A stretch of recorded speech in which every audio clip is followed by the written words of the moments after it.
This is English shorthand dictation number 98 and the dictation speed is 120 words per minute. Ready? Start. Honorable Speaker Sir, I thank you for giving me this opportunity. This bill is yet another quixotic adventure after the demonetization tragedy. This country has hardly survived from the demonetization adventure. Now, this government wants to suffocate thousands of government agencies and NGOs which act as a conduit pipe connecting government and private agencies of the world with millions of helpless people of this country. We have to remember the fact that the NGOs and the specialized agencies reconstructed the world after the ruin caused by the World War II. The World War destroyed not only Europe, Africa, and Asia, but it also affected all the countries. It destroyed lives and livelihoods of millions all over the world. It was the foreign development assistance which facilitated the reconstruction of the world. Many people tend to think that India is only a poor recipient of foreign aid, but the fact is that Pandit Jawaharlal Nehru, with his egalitarian and compassionate mindset, formulated a humanitarian strategy to help other countries in distress. The foreign aid is not a new concept. Even the mighty US had been a beneficiary. It is well known that the US received help from France for surviving civil war tragedies. As far as foreign aid is concerned, India is at once a recipient and a donor. Following the 1970 UN General Assembly resolution, India, along with Australia, Japan, New Zealand, etc., donated liberally towards the ODA of the UN. Thus, it can be seen that India is not a poor recipient but a liberal donor. Now, this government is sabotaging the flow of help from other countries.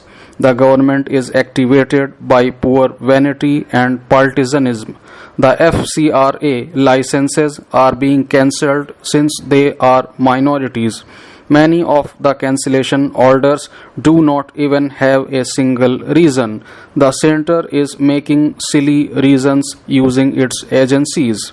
Those allegations leveled by agencies are without basis and support. FCRA licenses of around 6,600 NGOs have been cancelled in the last 3 years.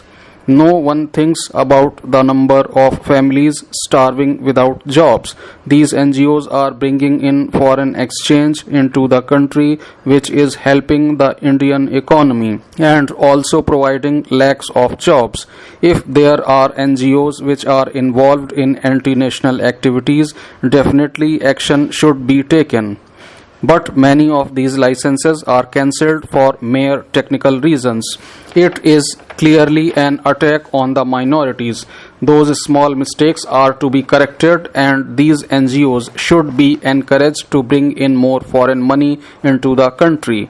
It is to be noted that 99% of the people who are helped by Christian organizations and churches are not Christians but belong to other religions and they have never been converted and all of them have followed their original religions and beliefs. The Compassion International, a Christian charity, reportedly invests around Rs 300 crore in the country every year. The funds are used to provide education, medical aid, and meals to children in need. About 1,45,000 children and their families have been affected by the decision. More than 6,000 people have lost their jobs. Another church from Kerala, which was involved in social activities, was denied the renewal of FCRA registration 4 years back. They were helping around 1 lakh children. I learned that last month they also closed their support for the children, leaving them to starve and die. It was heartbreaking to learn about a differently abled widow committing suicide in the wake of losing her job with the child care project of Believers Eastern Church in Bihar. She left behind her 2 children who are now forced to live as orphans. More than 10,000 people have lost their jobs when the Believers Eastern Church stopped their projects. The government must know that extreme poverty and starvation still prevail in this country. The government must know that despite the passing of Right to Education Act, we have not achieved universal primary education. The government must know that millions and millions of people of this country sleep under the open sky and crores dwell in slums. We are forced to construct big walls to hide the slums from the view of visiting dignitaries. The government must know that still child mortality rates are higher in various states. It is said that this government wants to bureaucratize charity efforts without acknowledging the services which Hindu, Christian, Islamic, Sikh and other religious charity institutions have been doing to this country. By this bill, the government wants to impose a license Raj over philanthropic activities. By this amendment, the government declares an embargo against its own people. It is the first time in the history of the world that a government is declaring an embargo against its own poor people. So far, we heard of an embargo by the US against Cuba, Iraq, etc. But now this government is trying to have bureaucratic control over philanthropic and social service activities of people and organizations. Sir, Kolkata was a city of sadness. Mother Teresa transformed it into the city of joy by taking care of the lepers and the destitute. The life expectancy of the people of Kerala is on par with the people of the richest Scandinavian countries. My state has 100% literacy. Everyone knows that it was by the wisdom of the rulers who permitted the NGOs and charity institutions and organizations to accept foreign contributions, and immense progress was achieved in all sectors like education, health, etc. Sir, we have to eradicate poverty. We have to achieve universal education. We have to provide housing to millions. And as such, it is not fair to bring the philanthropic activities and non-profit activities by receiving foreign aid under bureaucratic control by creating a license Raj. I would request the government not to hurry and cause another tragedy like the demonetization and to withdraw this ill-conceived amendment.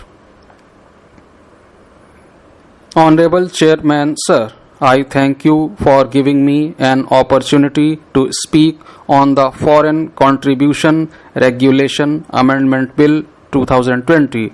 Technically, by bringing up the FCRA bill, the government is trying to burn down the house at its own expense. The previous speaker was saying that 24,000 accounts were there. There were so many activities which were unhealthy to the nation, and it was difficult to monitor them across the country. Honorable Prime Minister is talking about digital India. Everything is now available online in banks, and the government can sit in one single room with one single computer and monitor any number of accounts which are existing in India. With this kind of provision, the government is saying that 24,000 accounts could not be monitored. I am surprised that this kind of a statement is being made by a government which is so powerful. The government has been elected for the second time with a huge majority, and I congratulate you on that. But what is your agenda? The agenda is a Hindutva agenda where you are saying that you do not want to have any conversions to happen. Firstly, you have to understand as to why people are getting converted. The earlier speaker has said that Christians were trying to convert all the Hindus into Christians and all those things.